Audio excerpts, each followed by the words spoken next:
एक आलम टाइप जो माण्हू हुयो उनखे फांसी जी सज़ा ॿुधाई वई। बादशाह खे अर्ज़ु कयईं त बादशाह सलामत मूं ते रहम कयो वञे। बादशाह चयुसि त ठीकु आहे, तुंहिंजी फांसीअ जी सज़ा जेका आहे उहा ख़तमु करे सघूं था जेकॾहिं तूं इहो असांखे ॿुधाईं त औरत आख़िर छा थी चाहे। हुन चयोसीं मूंखे थोरी मोहलत ॾियो त मां हिन मामले में तव्हांखे आगाही ॾियां। बादशाह चयोसि ठीकु आहे, मां तोखे साल जी मोहलत ॾियां थो, तूं वञ ऐं इन सवाल जो जवाबु ॻोल्हे आ त तुंहिंजी फांसीअ जी सज़ा ख़तमु कई वेंदी। हू जॾहिं दरबार खां ॿाहिरि निकिरी आयो त हुन पंहिंजो कमु शुरू करे छॾियो।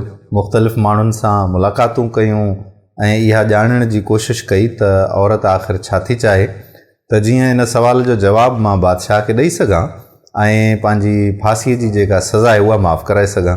घणी जांच करण खां पोइ, घणो पुछण खां पोइ, काफ़ी आलमनि सगोरनि सां मिलण खां पोइ काफ़ी हू नाकाम रहियो इन सवाल जो जवाबु ॻोल्हण में त औरत आख़िर छा थी चाहे। हिकिड़े माण्हूअ हुनखे सलाह ॾिनी त फलाणी जॻह ते झंग में हिकिड़ी चुड़ैल रहे थी, ॾाइण रहे थी, उहा ॾाइण तोखे इन सवाल जो जवाबु ॿुधाए सघे थी।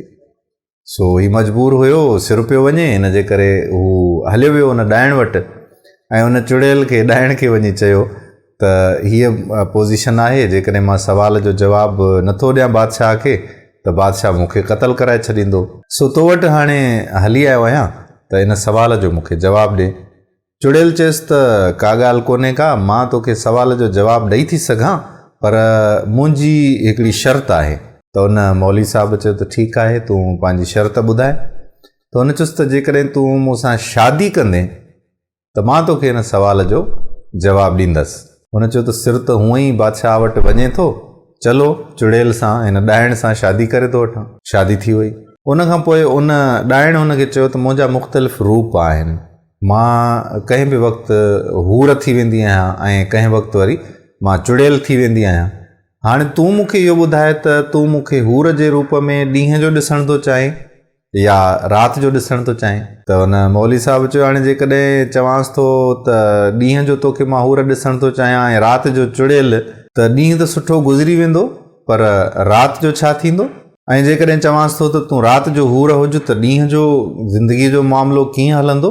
इहो सोचण खां पोइ आख़िर उन ॾाइण खे चयो त ॻाल्हि ॿुध, तुंहिंजी मर्ज़ी आहे, तुंहिंजी मर्ज़ीअ ते थो छॾियां त जेॾी महिल तूं चुड़ैल थियणु चाहीं त चुड़ैल थी वञजांइ, जेॾी महिल तूं हूर थियणु चाहीं त हूर थी वञजांइ।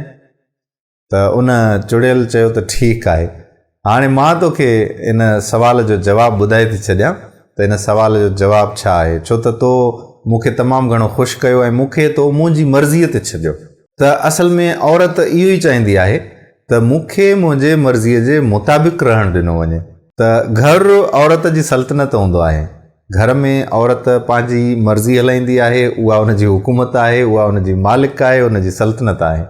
सो उनखे उनजे मर्ज़ीअ सां छॾणु तमामु घणो बहितरु हूंदो आहे, इन में ई औरत ख़ुशि हूंदी आहे। सो हाणे तव्हां ॿुधायो त तव्हां ॾाइण सां रहणु था चाहियो या कंहिं हूर परीअ सां रहणु था चाहियो। उमेदु आहे त तव्हांखे कुझु ॻाल्हि सम्झ में आई हूंदी। ईंदड़ वीडियो में वरी कंहिं ॿिए टॉपिक ते ॻाल्हाईंदासीं।